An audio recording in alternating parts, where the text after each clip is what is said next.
Good morning. I'm Bonnie Gardner. I'm co-chair of the Public Affairs Forum of the First Unitarian Universalist Church of Austin.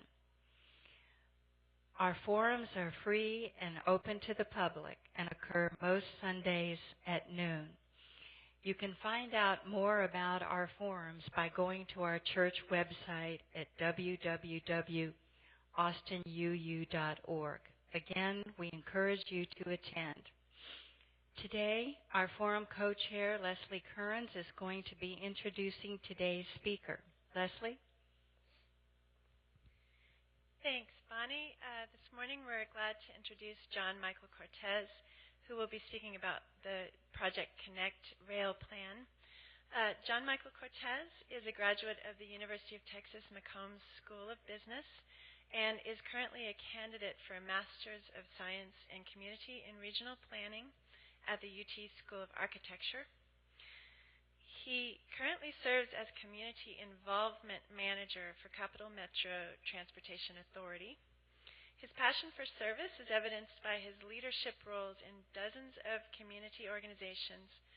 He was elected by Central Texas voters to the board of the ACC College in May 2009 and served as secretary of the board from 2010 to 2012. He's a native Austinite, a third-generation Longhorn, and lives here in Austin with his wife and daughter. And thank you. Thank you.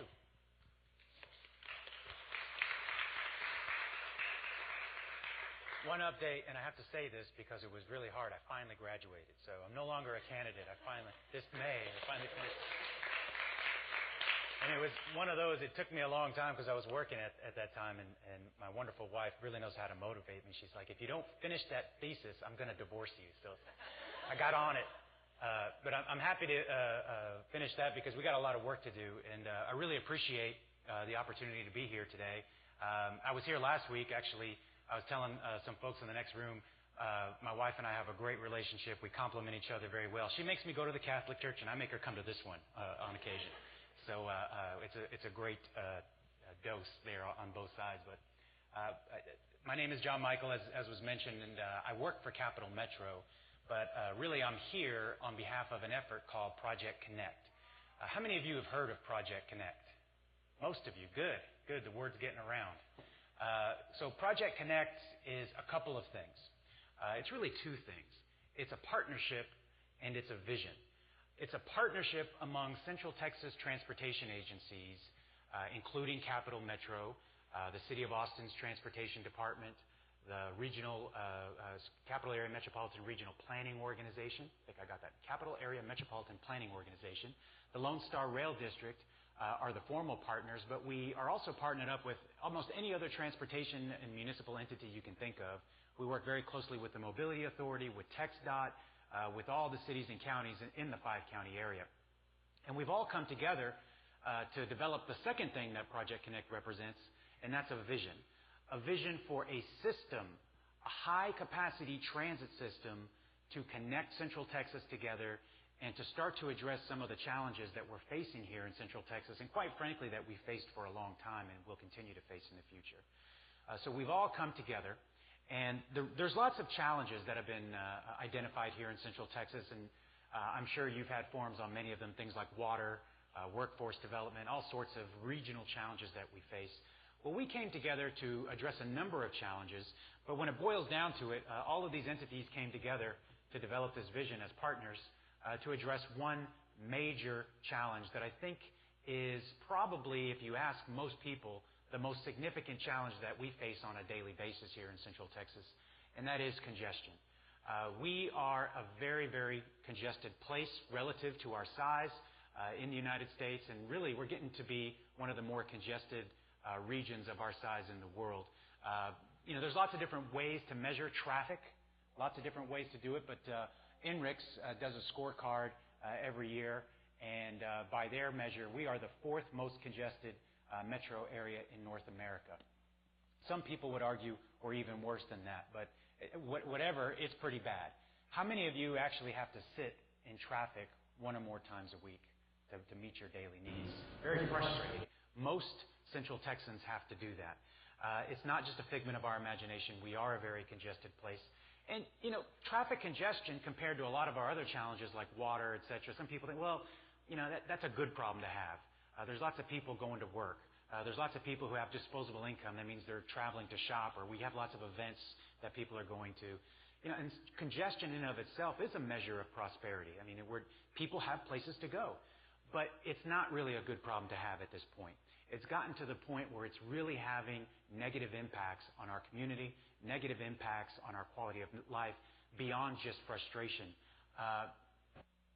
This is an average number, and some people would say that this is conservative, but it's estimated that 6.2 million hours of people's time is wasted in traffic in Central Texas every year.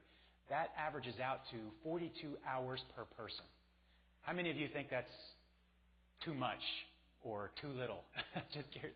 We think that it's probably bigger than that. That's over 42 hours. There's 40 hours in a typical work week. That's another week of vacation. Right? That's 42 hours a year that families aren't spending with their children. They're stuck in traffic on their way from home, on their way to home. That's 42 hours they're not helping with homework or making dinner. That's a lot of frustration, a lot of stress.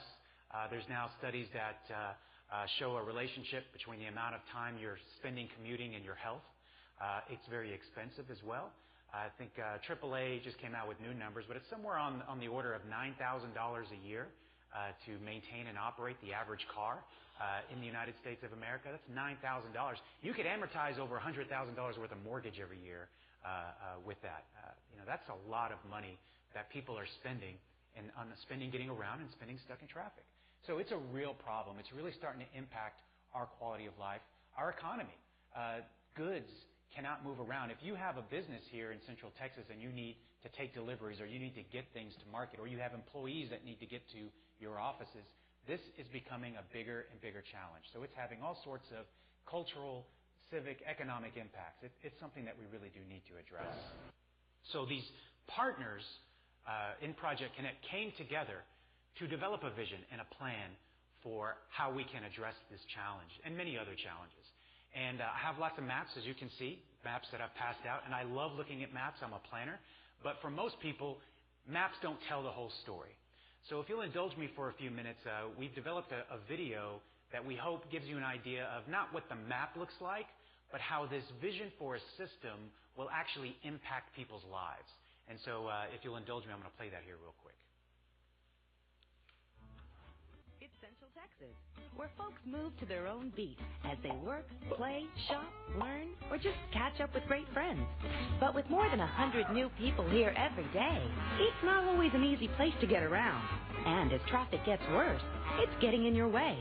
Our mobility problem is keeping people like you from connecting with all those great things and great friends who make this such a great place to live.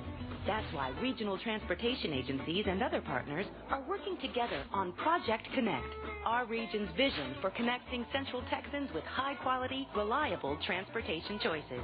Let's take a glimpse into that not-so-distant future, shall we? Meet Lee from Leander. He's a lab tech who doesn't have the time to ride his bike all the way to work at the new medical school, so he bikes to the nearest metro rail station to get downtown on the Red Line. Once there, he's ready to roll. Meet Rosa from Rosedale. She can't wait to see the new romantic comedy, and she's just made last-minute plans with her good friend Beth. With one click on her smartphone, she has access to real-time scheduling and online payment, so she's good to go on Metro Rapid and arrives just before the coming attractions. Meet Ron, Rhonda, and Little Ronnie from Round Rock. Their friends in San Antonio have invited the family down for a Spurs game, so they hop onto the L-Star Regional Rail and avoid the I-35 traffic and frustration, all while catching up on the stats before the big game. Meet Trent and Tracy from Travis Heights. They share a car, and use the money they save to fix up their lovely 1950s bungalow. So when Tracy takes the car to Fredericksburg, Trent catches Urban Rail into downtown to meet up with friends at happy hour. Meet Rita from the Riata. She found a great apartment with her friends, but it's a little far from campus. No big deal. She can study for the next class on a bus using the Mopac Express lane as she zooms through traffic.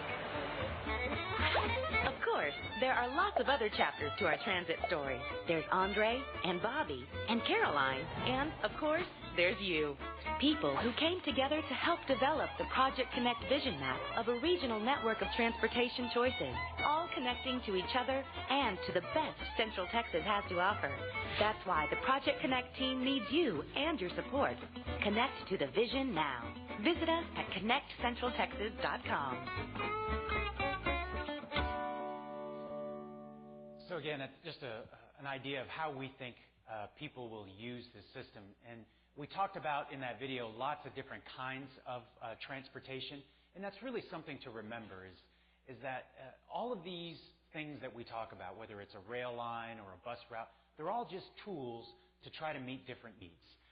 And so you've got to put the right tool in the right place to address the right problem. And we've really tried to do that with this vision that we've developed. And I know that's difficult for you to see on the screen. So I've passed out a copy of it, and you can see it up here. What we have is a vision for a system that uses all sorts of different kinds of transit tools to meet the needs that we have, the very diverse, the very growing needs that we have here in Central Texas. And this is something, if you remember nothing else I say for this entire presentation, I want you to remember this one thing, is that no one rail line, no one bus route is really going to address our challenges. We need an entire system to do that. We tend to focus on, well, what is this next rail line going to do? Or what is this bus route going to do? And that's really not the issue. The issue is, how does it fit in the system that addresses our needs? Let me give you an example of what this means. Imagine Central Texas is just as it is today. Everybody lives in the same place, you work in the same place, come to church in the same place, go shopping, get medical care, go to school. Everything you do is in the same place. And you go to bed tonight, and you wake up Monday morning, and all the roads had disappeared. They're all gone. People would be incredibly frustrated because they couldn't get to where they need to go. Their cars would be stuck in their driveways. Maybe some people, that's good news. They don't have to go to work. But people could not get to where they wanted to go. It'd be incredibly frustrating. People would be angry. People would want solutions. Then you woke up the next day, and they built IH-35. And IH-35 is the only road in the region, and it would be full. Because there's a lot of people who live along IH-35. There's a lot of people who work along IH-35. There's health care. There's shopping. It would be full of people going back and forth to meet their daily needs. But I guarantee you the people who live in West Austin would be saying, what a boondoggle. What a tremendous waste of money. It doesn't serve me. I can't believe you built that. And they'd be right from their perspective because it doesn't serve them. It may be full of those people who are fortunate to do all those things along I-35, but for everybody else it doesn't make sense. Then the next morning you woke up and they built Ben White. And then they built Congress. And then they built Grover. And you started to build a full network of streets and roads, different kinds of streets and roads to meet different kinds of needs. And now it makes sense. That's what we have today. That's why driving is so terribly popular, because it's so convenient, because the roads go everywhere you need to go. Well, if we're going to make a high-capacity transit or just transit system, period, work for most people, we have to develop a similar system. It has to go to all the places it needs to go. And one rail line or one bus route is not going to do that. We have to have a fully developed system. Because, again, we tend to focus on one project at a time because that's what's in front of us. But we have to remember that one rail line is not the project. The system is the project. Whatever we happen to be talking about today is just the next step. So we have to remember the question is this the right next step to making the project and the vision come to reality? And that's the entire system, because it's the entire system that's going to be effective here in Central Texas. The good news is, as we develop this system over 4 or 5 years, working with stakeholders all throughout the region, hundreds of meetings, working with thousands of stakeholders around the 5-county area, about a year and a half ago, we adopted this vision for a system. And it's not just a fancy map. The good news is that there are pieces in place today that are getting better, and there are pieces under construction. And as we'll talk about today, we have now identified the next pieces, the next projects we want to move forward in realizing the project, which is the system. In place today and operating very effectively is our region's first investment in high-capacity transit, and that was the Metro Rail Red Line running from Leander to downtown Austin. Every weekday morning, by the time it hits its third station coming south in the Northwest Corridor, it is completely standing room only. And if you've ever had the opportunity to be downtown at rush hour around the convention center, you will see hundreds of people streaming out of every train who are avoiding the rush hour traffic on 183, MoPac, and IH-35. And in the afternoon, around 5 or 5:30, it is completely full, even more standing room only, or even fuller than that, running from downtown up to Northwest. It's gotten to the point now where we're pretty much out of room on that train. It's at capacity. Earlier this year, or might have been last year, we were very fortunate to win about $11 or $12 million grant from the Federal Transit Administration, which will allow us to increase capacity on this line because it's full. And you may have read just this past week, we won another grant from TxDOT, which is a big deal when you have TxDOT investing in transit. Then you know you're doing something right. They just gave us $50 million to increase capacity again. So we are very fortunate that that rail line is successful. And is about to get even better and meet more people's needs. But it was just the first line. For most people, it doesn't meet your needs. Just like that road example. One line isn't going to do it. We introduced our second high-capacity transit line earlier this year in January, and that was Metro Rapid, you may have heard about, with the Bendy buses. That's operating a high-capacity transit service called Bus Rapid Transit.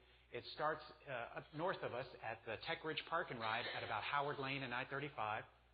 Runs all the way down Lamar, down Guadalupe and Lavaca, where it has its own lanes downtown. And then it runs all the way down South Congress to Slaughter Lane at South Park Meadows. It's operating very effectively already. The next line is under construction, and you actually will have a station right by the community garden here on Sunshine. The second Metro Rapid line will be open this fall within a matter of a couple of months. That will start at the Domain on Burnett Road, run all the way down Burnett Road, and then cut across right here.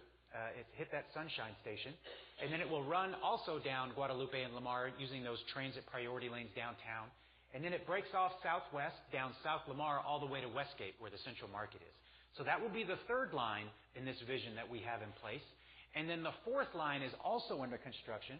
Those of you who may have experienced Mopacalypse, right, know that there's some lanes under construction here on MoPac that the Mobility Authority is building. And that will run from the north, where the toll road ends up there, all the way into downtown and back. So those lanes are very interesting. While everybody else is kind of stuck on MoPac, you can pay for the privilege of driving by them in your own car at 50, 55 miles an hour. There will be a toll. But for us, the big impact, we will be operating express transit on those lanes as well, which will make that transit very fast relative to being stuck in traffic, very reliable. So while all these folks, poor souls, are stuck on MoPac in the morning and afternoon, they'll see people whizzing by them in a very nice express coach with free Wi-Fi. They'll be texting legally, unlike the other people, and getting them downtown back and forth very quickly, very reliably. So that's the fourth line, already funded and under construction. So what Project Connect has been working on since this vision was adopted about a year and a half ago, or 2 years really, what's the next step? We have to continue to keep identifying and moving projects into development because, again, even with 4 projects, that's not enough. We haven't even gotten all the way down to southwest and far south Austin, where there's a lot of growth. We have to keep advancing projects. So what we've been doing for the last couple of years is identifying those next projects. And so the way that we did that is we took this vision and we said, where does it make sense to start identifying the next projects? So what you see on the screen here is, and it's a little difficult to see, but what we did was we took this vision here and we said Central Austin. There's so much activity going in and out of Central Austin. We broke up the region into what we call corridors, regional corridors. These are travel sheds, so places where there's a lot of folks kind of moving in the same direction, like a watershed, like a river or a stream, something like that. And it basically dials on a compass. They went north, east, south, west, and we looked at what are the travel challenges in the region in all these different corridors. And guess what we found? Shockingly, they're terrible, all of them. They're all bad, right? It's awful getting into town from Round Rock. It's bad from Buda and Kyle. It's awful from Dripping Springs, from Elgin, from Manor. It's bad at rush hour everywhere. But where do you start? Where does it make the most sense to start? Well, based on all the available data and a lot of rigorous analysis, the two regional corridors that really jumped out as being the ones that we need to study and identify the next high-capacity transit projects are what we call the North Corridor, which is essentially Georgetown, Hutto, Round Rock, Pflugerville, down to Central Austin, and then what we call the Central Corridor, which is really Central Austin. Those jumped out for a lot of reasons. And again, we will get to the Northwest Corridor next and the Southwest Corridor next, but those were where the data told us it made sense to start, because we can't do everything all at once. So what we did in the North Corridor was we worked with stakeholders from those communities that I mentioned in Williamson and Travis counties. We worked with them to identify what are the projects in this vision. What are the real projects that you need? Think of this vision as kind of our sketch. If you were building a house for yourself, you would start with a sketch. Here's what I think I want. But you're not going to build your house based on a sketch. You're going to hand it over to an architect or an engineer and get to a finer level of design and detail, blueprints. So we started with this sketch, and working with those stakeholders in those communities, we said, let's go to blueprints. Let's figure out exactly what we need, what we want. And after 2 years, we identified a set of projects that we call the North Corridor Plan. And that's what you see here on the stage. And this is a little bit different from what we were thinking in our sketch. In our sketch plan, we said, well, we need a commuter rail line running east of I-35 through Pflugerville and Round Rock into Georgetown. But after studying the challenges there, working with the stakeholders, we identified, no, that's not what we need right now. We actually need a more comprehensive set of services, many of them based on bus services that are running at much higher capacities in reserved lanes to really address the needs in the most appropriate and affordable way out there. So what happened was we identified a set of projects that we want to work with those communities to get on the ground in the next 10 years. And this vision is now coming into more focus. So this vision map has been amended to reflect this system plan, which actually is different than the vision map because it has all of these projects that we identified in the North Corridor. It's a truer picture of what we need. So we just finished up the North Corridor study about 5 or 6 months ago, and again are working with the city councils and all those communities in the North Corridor to identify funding to move these projects forward. Because those communities need to pay to be able to develop this system. So we're working with them to do that. Well, as the North Corridor was wrapping up, we started the Central Corridor study, and that's what I'll focus on for the remainder of our time today. We said, okay, we're developing all these projects throughout the region, coming in from the north, east, west, south. Now the focus is here on Central Austin. And there's a number of reasons why we had to identify high-capacity transit in a project here in Central Austin. Let me give you 3 good reasons why.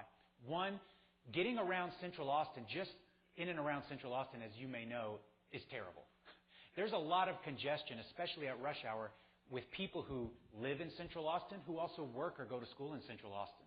There's something on the order of 47,000 work-based trips that are starting and finishing in Central Austin. That's people who live in this neighborhood who may work just south of the river or downtown. People in my neighborhood in East Austin who may drive to go to work at UT, although, if they have parking. So we know it's a challenge just getting around at rush hour from people who live and work in the Central Corridor. So that's one thing we have to take care of. But then second, we needed to address what's something that's called the last mile problem.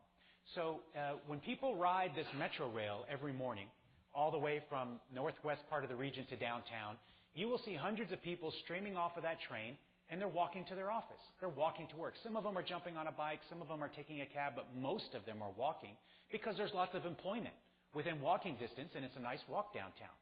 But if you live in this area, but your office is, let's say St. Edwards, Metro Rail's not really a good solution for you because it's too far to walk, maybe too far to bike.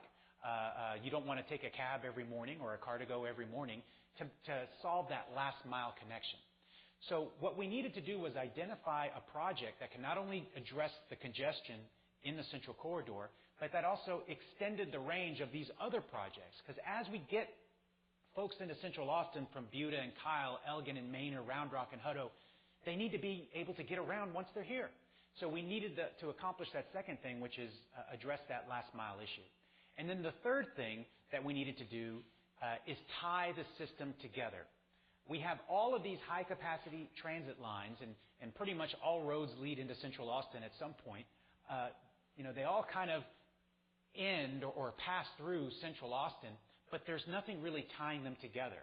In other communities where they have legacy rail systems and legacy transit systems, they usually have like a grand central station where everything comes together, where everything arrives, and you can make all the transfers you need to in one place.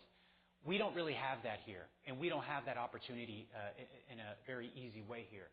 So we needed something that also ties the whole system together. So let's say you're riding in from Metro Rail from Leander, but you need to eventually get to Kyle. Well, that will be the Lone Star Rail system that passes through the Seaholm redevelopment.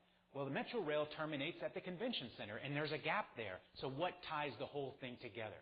So you can see there's three challenges, and actually there's more challenges than that, but those are the three I'll point to now that we had to address through our Central Corridor study. So that's what we've been doing over the last year. We've been studying what are the challenges here in the Central Corridor and what is the best project to address them.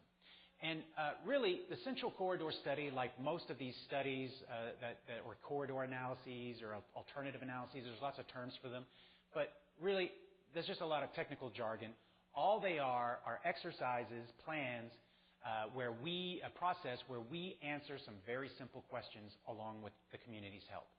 I try to boil it down to its most essential elements. The two questions that we were asking in the Central Corridor study is, where do we go next and how do we get there?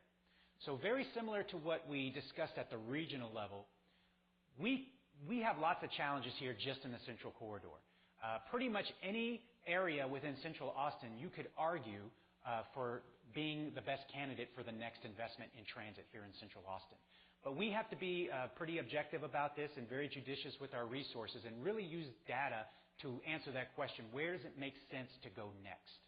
And then once we do that, we had to identify a project. So we started with a blank slate with this project and answered these two questions. In the first phase, we were asking the question, where does it make sense to go next here in Central Austin? And the way that we did that was, and this is, again, difficult to see, we took the heart of Central Austin, the core of our region, which is still, despite all the growth, the downtown business district, the state capitol complex and all the state employment around there, and the University of Texas campus. That is what we call the core of the core, still the economic, civic, and cultural heart of our region. So we said, at a minimum, we need something that connects those three things together. But where do you go from there? So again, very similar to what we did at a regional level, we identified travel sheds within the Central Corridor, people coming in and out of the core, downtown Capitol and UT. So we looked at, again, basically dials on a compass. Do we go north next? Do we go south? Do we go southwest, southeast? We looked at all of them. And again, you could make a very strong argument for our next high-capacity transit line to go in any one of those. They're all deserving of some sort of additional investment. But looking at reams and reams of data and working with thousands of stakeholders, what our recommendation is a project that connected the East Riverside Corridor and what we call the Highland Corridor through the core of the core. So essentially a project that does one of those. But again, that's where we identified the next project will be. We also identified that the Lamar Corridor, the Mueller Corridor, the East Austin Corridor are also very strong contenders for the next investment. And so those would be the next ones studied. But again, this is what the data told us where we should go with the next investment. And there's a lot of reasons why. Again, we looked at lots of different data, took lots of different feedback, and no one piece of data told the whole story. But if you had to pick one that was very influential, it would go back to the original problem, and that's congestion. The most congested stretch of road in the entire region, and actually in the entire state of Texas, is IH-35 through Central Austin. IH-35 from 290 north, or 2222, Koenig, Allendale, whatever you want to call it, all the way down south to Ben White, that stretch through Central Austin. The most congested road in the entire state of Texas. And you've been in Houston and Dallas. You know they have some congested roads there. But that one's the worst. All of these other major arterials in Austin are congested. Lake Austin Boulevard. Lamar is in the top 50. South Congress is up there. They're all very congested, but the worst by far is IH-35. And having a project that kind of hugs IH-35 and intercepts things there really allows us to start to provide a real alternative to congestion, a real alternative for people who unfortunately have to travel that most congested stretch through Central Austin. So once we answer that question, where should the next investment go? We said, what is the actual project? Is it a bus? Is it a train? What kind of train? Is it a gondola? Is it a subway? Is it a monorail? We looked at everything. We looked at everything, and we looked at all sorts of different routes through the Central Corridor, through that swath through East Riverside, through the core of the core, and Highland. We looked at them all, and we whittled it down, again, with lots of data, lots of stakeholder feedback. And what we ended up with is what we call the recommended locally preferred alternative. Our recommendation for the next project here in Central Austin. And what we ended up coming up with is what we call an urban rail line that would start in the East Riverside corridor with a park and ride at Grove in Riverside, another park and ride connecting to local buses at Pleasant Valley, cross Lady Bird Lake with a new signature structure, connect up to the Red Line at the Convention Center on Trinity, through the new medical school and teaching hospital, UT campus, St. David's Medical Center, connecting to the Red Line again at Hancock, and then terminating for now at the ACC Highland redevelopment with another major park and ride that will start to pull traffic off of IH-35. So this is our recommended next project. And it's a little difficult to see here, and you may be able to see it here, but we have a number of orange dotted lines that are represented on that map. Those are the other corridors or representative corridors that we'd like to study for the rest of the system. Because again, no one rail line is going to solve all the problems. We need a system of urban rail serving Central Austin that will also connect up to the regional projects serving the other counties, all tied together to make the system work for most people. So this is the first one. But again, we're taking the steps necessary to tie the whole thing together in the system vision. But the system's important. Let's talk a little bit about this one project. What are some of the features of this one project? Again, it's a 9.5 miles. It's urban rail, which is kind of a hybrid service between light rail and streetcar, although our recommendation is more on the light rail side of the spectrum. It would be double tracked, so it can operate very frequently. It would be electrified, so it'll be very quiet with zero emissions. 16 stations with 4 park and rides, again, so that people have the opportunity to access it with their car if they need to. Very conservatively, we estimate every day about 18,000 riders in 2030. 10,000 of those would be new riders. And this is actually very interesting. Of those 10,000, again, these are conservative numbers, we would expect that about 6,500 of those would be using new riders, new transit riders on this one line. The other 3,500 riders would be system riders that are now riding as a result of this investment. Because, as we talked about, here's the system effect. The Red Line, which is our current Metro Rail line, will connect up at Hancock and the Convention Center. Now that there's this thing for them to connect up to, that makes it more attractive to ride the other pieces of our system, because now they can finish that last mile. Now it goes more places. The network is being built out. More people will ride local buses that connect to this. More people will ride Metro Rapid. More people will ride all the other pieces of the system because of this investment. The system is improved along with this one particular route. We think there'll be at least 10,000 cars off our road daily, trips that would have been taken in a car that will now be used or be on our system because of this investment. Very competitive travel times.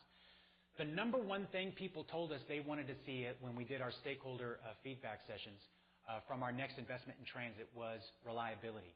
You have to get there when you tell me you're going to get there and arrive when you tell me you're going to arrive. It needs to be reliable.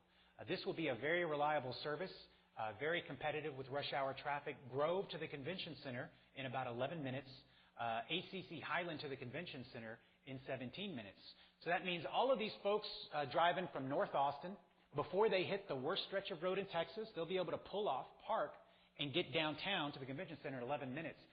Next time you have the misfortune of being driving down in rush hour traffic in the morning, I challenge you to make it from Highland to the Convention Center in 17 minutes. And factor in, you don't have to park with this thing either. Right? So this is going to be very competitive. And let's see a little bit more about what's going on around the stations. We think this is a project that will benefit the entire region, directly and indirectly, in lots of different ways that we'll talk about. But as far as directly who might be impacted, just within a half mile of these stations today, you have 46,000 of our neighbors who currently reside around these stations.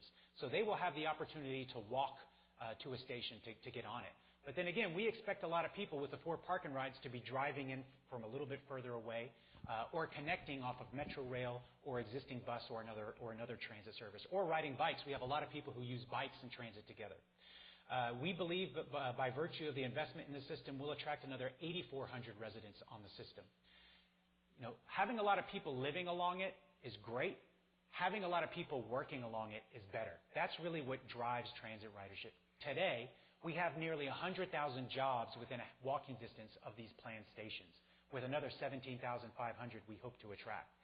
This is a pretty significant investment by this community to build this, but we believe conservatively there'll be a 3-to-1 return on investment. For every dollar we as taxpayers invest in this first line of urban rail, the private sector will develop things about on the order of 3-to-1, $3 of investment around the stations, which will result in conservatively $23 million in new City of Austin property and sales tax revenue to fund things like parks and libraries, etc., pools. Maybe they can get the pools open on time by then. You know, that's not even counting what would accrue to the school district and the community college and other taxing entities. So nearly done.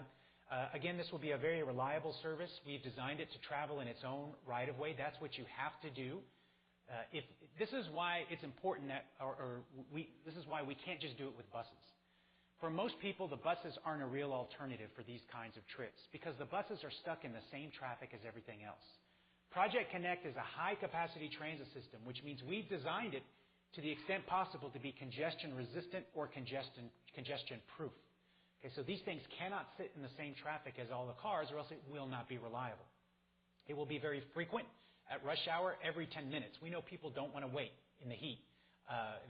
These things will be coming by every 10 minutes at rush hour, 15 minutes when it's not rush hour. It will be very fast compared to driving through Central Austin, 20 miles an hour on average. That's including all the stops and boarding. And again, I would challenge you to clock yourself next time you're driving in Central Austin at rush hour. You aren't doing 20 miles an hour, I guarantee you. This is a significant local investment. These are essentially worst-case scenario numbers, so they include a very healthy contingency. We are going to try to engineer this thing to cost less, but we don't want to have to come back and ask for more money. So we've put out a number that we are very comfortable we can achieve this project with. And altogether, it's about $1.38 billion. That's a lot of money. But we would expect for half of this cost to be paid for through a federal grant, very similar to what we have recently received on the Red Line.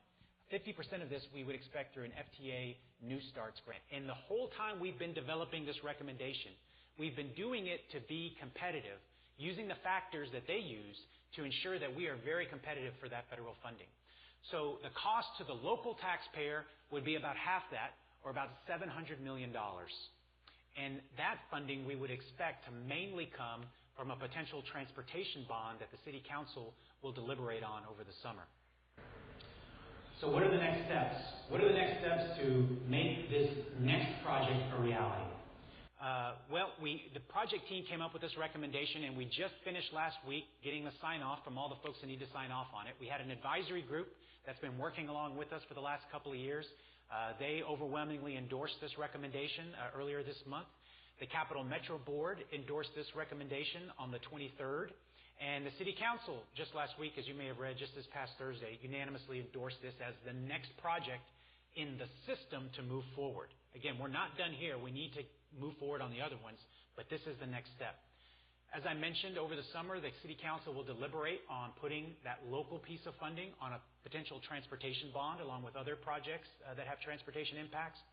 Assuming that something moves forward after November, then we would go into our environmental study for this project. It would take a year or two for us to clear this through environmental studies. Once that happens, assuming we've got the local money and the federal money, then we will build it and operate it. And we think we can have this, if everything goes to plan, which we're hopeful it does, by 2021, 2022. I know that sounds like a long time from now, but that will be here before you know it.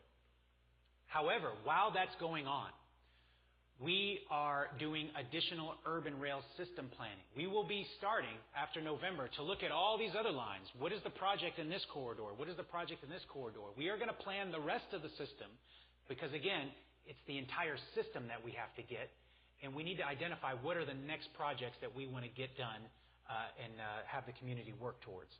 In addition to future urban rail system planning, we want to study the other bigger regional corridors, the Northwest Corridor, the Southwest Corridor, going to Oak Hill, Buda, Kyle, San Marcos. We need to study projects similar to what we did in the North Corridor. We need to do that in the South Corridor, and Southwest Corridor, and Northwest Corridor, East Corridor, all of them. We're going to continue to plan. So again, this is the next project that's being recommended here in Central Austin. And it is very important that we do this, and for all the reasons I mentioned, and continue to plan the rest of the system. And again, tie it together with these regional projects that we will identify in the Northwest, Southwest, and East next, so that we can develop the full system vision. Because again, that's what we're working towards. That's the project. So that was a lot. What I'm asking of you now is let me hear your questions, make comments, tell me what you think about this. You can also, there's a comment card. We'd love if you don't get your question answered, put it on there. We'll get back to you. Sign up for our email alerts as well. If you have other groups that need to hear about this project or the entire system, we'd love to be invited out to talk about that. And that's the end there. Thank you. And now let's get going with our questions. Steve Beth, would you stand? How are you addressing the critics of any public investment in rail? Well, what we will rely on is the work that we did, and I just gave you, that was a lot I just threw at you. There's so much more behind this study that we didn't get to. But one of the things we did do, as I mentioned, in the Central Corridor, we started with a blank slate. Once we identified that it made the most sense to do some sort of transit in the Highlands, Core, and East Riverside Corridor, we didn't know what that was going to be. We did look at bus. We did look at Metro Rapid. We looked at all sorts of different kinds of transit. And we screened them out using a lot of information. And we ended up with two options at the end, a bus-based solution like Metro Rapid and a rail solution. And at the end of the day, the rail solution emerged as our recommendation because it was the only mode that could handle the travel demand. And this is important, that could scale to meet the growing needs. We have 110 people moving here every day. We can't build this thing for tomorrow. We can't build this thing for 2030. We have to build something that can be expanded over the next 50, 75 years. And the way that this community is growing, we have to build something that we're not going to have to go back and fix. It has to have the capacity to meet the need. So what this line is going to serve as is a trunk line, right, for the rest of the system. Which means if we did without getting into too much detail, if we did a bus-based system here to carry the amount of people that we know we're going to need to carry by 2030, we would have to have an articulated, a 60-foot bus, one of those big bendy buses. We'd have to have one in this corridor every 4 minutes just to handle the peak demand, just with this one line. If we start to add in lines this way and add in lines this way, forget it. We will have gridlock, even in its own lane, with just the transit. The differences with rail is that we can scale it up. We can have one rail car carrying the same as 2 or 3 of those vehicles when it opens up. And as capacity needs increase, we can just keep adding trains on it. Because what we have to look at is not just the cost of building something. What's even harder is the cost of operating and maintaining it over time. And this is something that most people don't recognize, but the real cost of operating transit has very little to do with the vehicle, has very little to do with fuel, has very little to do with any of that. It has to do with the salary and benefits of the bus operator. That's really, like most things, if you're providing a service, that's what really drives the cost. If you have a bus that can carry 75, 80, 100 people, that's great. You have a rail car that carries 200 people. If we have to grow from there, I've got to add 3 or 4 more buses. That means I've got to add 3 or 4 more operators' salary and benefits. One rail operator can carry 10 cars behind them. Not on this line. They won't be that long. But you get my point. We can scale up the service without increasing the cost of the service. And that allows it to be much more sustainable, reduces the cost per passenger. And again, I can get into detail. What we projected is the demand by 2030, and this is very conservative, the corridor capacity, if we opened it up with a bus-based service, we'd open it up at 75% of capacity, which means we don't think it's 15 to 25% capacity. So we have room to grow the system over time. That's essentially what was the drive behind our recommendation. But there's other things. The total life cycle cost for a rail-based versus a bus-based system ends up being cheaper in most cases, assuming you have the ridership, because you don't have to replace the rail vehicles as often as you do buses. Again, there's also the reduced O&M per passenger. There's also the economic impacts. As I mentioned, we expect a 3-to-1 return on investment locally here with the private sector from this public investment. You typically don't see those kinds of return on the public investment with a bus-based system. So there's also that as well. There's a number of other critics. It is very expensive. But well, here's, some people you just can't use rational arguments. But here's what I say. This costs a lot. But let me ask you this question. Guys, does anybody like to swim in Barton Springs? Anybody like to swim? Most of you? How much did it cost to build the pool? Any of y'all ever used the Ann Richards Bridge, the Congress Avenue Bridge? How much did that cost? Nobody knows. Nobody cares. They're just glad you did it, right? They're just glad that a generation before us, they made the wise move to invest in that infrastructure so that the rest of us could use it. I would argue that this is that kind of infrastructure. This will outlive all of us. And what kind of a community are we going to leave to the people who come after us? I mean, are we going to leave it with the same problems that we face now, or are we going to invest in the infrastructure that addresses our needs today and can grow to meet the needs of the future? And then I would also argue, again, some people don't deal with rational arguments very well. The cost of doing nothing is even more. We have 110 people moving here every day. 70 of them are bringing cars with them, or there's 70 new cars on the road every day. The challenges that we face with congestion, with air quality, all that is going to get worse and worse every day. We've got to start providing real options. We have a question from Catherine Ayla. If voters of Austin say simply no to the bond issue in the fall, sorry about your vision, but we've simply been taxed to the max, what is Cap Metro considering the alternate funding or in the future with less funds? Well, what is the plan B? That's a good question. We're hopeful that it doesn't come to that, but we understand, property taxes is not a very popular thing these days, or ever.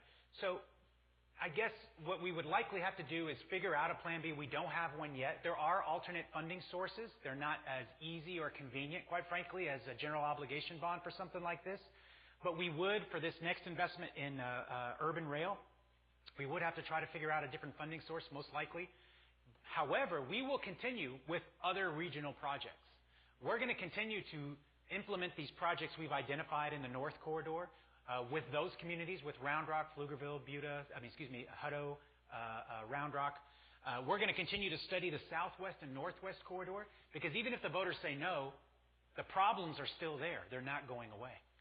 So we are going to continue to have to find maybe another source of revenue to pay for the capital costs for this piece, but we will continue to plan and build the rest of the system more than likely.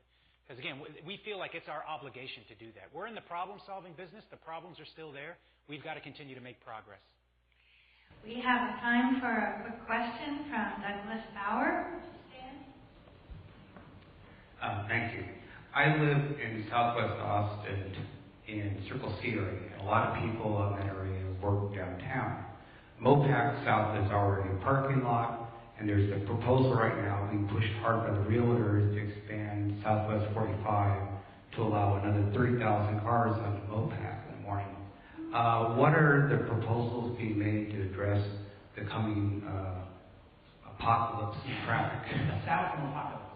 Yeah. Well, the good news is that there are some things underway to try to provide the people down there with some options. The same folks who are working on those express lanes that are under construction on north of MOPAC, that will be tolls for those who want to pay that, and that we can also run express transit, are studying a South MOPAC extension of that. So I don't know where that study will end up, but let's say that's what they propose, or another set of express lanes, very similar to what they're building on North MOPAC to South MOPAC. What that means is that somebody who drives into town, commutes from there, they will have that option to use those lanes when it makes sense to them. If they're running late or if they're in a hurry, it's not the kind of thing you may need to use every day. You just need to use when it makes sense. But the good news is that we would also run express transit in there as well, so people can use that as an option. We would propose to have park and rides. We already have a park and ride in Oak Hill, and we're looking for, always looking for a good piece of land in Southwest Austin to have another park and ride. So as I mentioned, one of the next steps for Project Connect is to do a Southwest Corridor study. Very similar to what we did in the Northwest Corridor. I didn't get into much detail here, but we have those kinds of express transit service. We've identified where we want new park and rides and different kinds of local-based service. We want to do the same thing in Southwest because we know it's growing like crazy. We also need to continue to plan in the Northwest because those are the two next highest growth corridors. So we're actually applying for money this summer, a grant to be able to fund that study. So we would be working with the folks in Circle C and Buda and Kyle and Dripping Springs ostensibly and all the way down to San Marcos to identify what are those high-capacity transit projects that are going to offer the people in Southwest Travis County and Hays County a real alternative. Because we know even if with the express lanes, traffic is getting worse there every day. And people want an option. We get calls from that part of town every day. Put something down here. We know we need to, and it's coming next. We have another brief question because we're going to have a video in just a few moments. Did you say the name? Scott Johnson. Hey, Scott. How are you? Well, as you may know, one of the tools for planning purposes is to require employers to have a commute reduction program. That does not exist now. That the city has a plan, but it's gotten caught up and it hasn't been implemented. It was mid last year. Did you know about that they have a plan for 100 more employees, and are you doing anything to try to help the city implement that? We are, and actually working with major employers. Let me give you some bad news. Okay, I should have probably started with this. Bad news is that even if we build this whole vision, and even if they build every road that is on the drawing board, it will still be congested. We are growing that fast. You know, most of this group has traveled to other major cities in the country and in the world.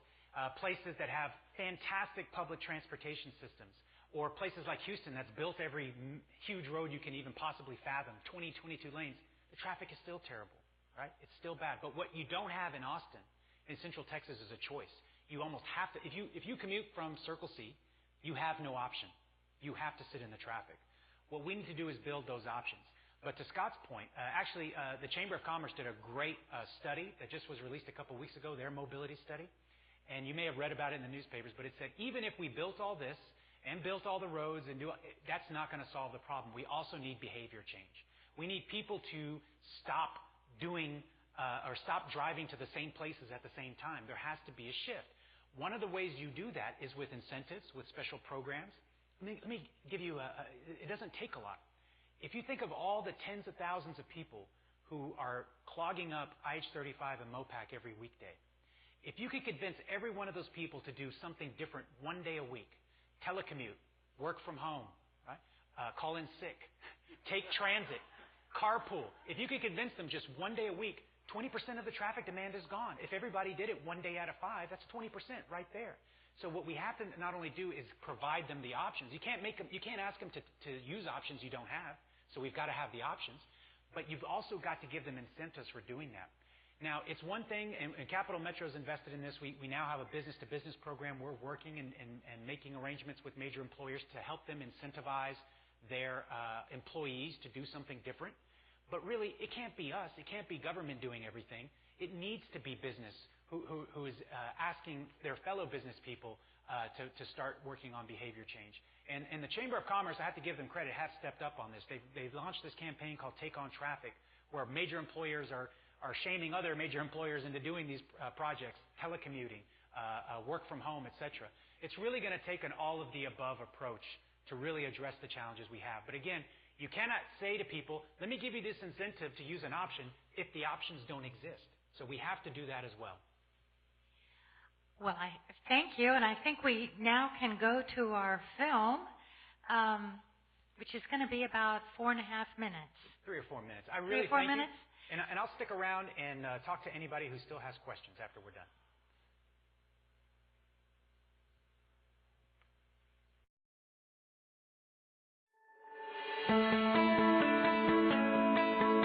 Every day, nearly 150,000 commuters travel to the heart of Austin. And with 110 people moving to Austin daily, Central Texas continues to grow rapidly. We're using every tool in the transportation toolbox, especially in places where roads simply can't be expanded. That's why we've created Project Connect.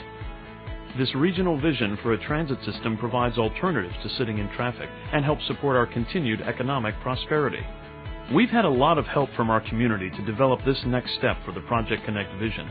The Project Connect Central Corridor study tackles some of our region's biggest transportation challenges head-on. Starting with the Central Corridor, we studied potential types of transit service, routes, station locations, and scheduling that would work best for the system. The proposed initial urban rail line will connect North and South Austin across the river and connect East and West Austin across I-35. The line would run from East Riverside across Lady Bird Lake through downtown, the University of Texas campus, then up to Hancock Center and to the Highland area. Trains would run along the 9.5-mile line every 10 to 15 minutes, connecting 16 stations and 4 park-and-ride facilities, providing a real alternative to congestion. The first urban rail line would connect some of the city's most densely populated growth areas, like East Riverside, providing commuters direct access to the heart of the city. Crossing Lady Bird Lake would connect the busy shopping, business, and entertainment areas of downtown. The line would connect to the Metro Rail Red Line at the Convention Center and offer riders access to the Capitol Complex, new medical school, and teaching hospital, before passing through the heart of the University of Texas campus, near the stadium and the Bass Concert Hall. The proposed route would also connect to St. David's Medical Center and Hancock Center, where it would once again connect to the existing Red Line, before arriving at the new ACC Highland project and one of 4 park-and-ride facilities. This first urban rail proposal is just the beginning. We'll embark on plans for more urban rail lines that will eventually connect other areas of the city, including the airport. In the meantime, we want to continue to hear from you. Share your thoughts on speakupaustin.org, at our open houses, public meetings, or community events near you. Learn more at projectconnect.com and our social media channels. And let's give a big hand to our speaker, and thank you for helping us understand a very complicated problem that we're all quite concerned about, and for dispelling a lot of myths and misconceptions. So, again, thank you for taking time to come and talk with us. Thank you. And don't forget, this is our last forum until August 31st, so we'll see you in the fall.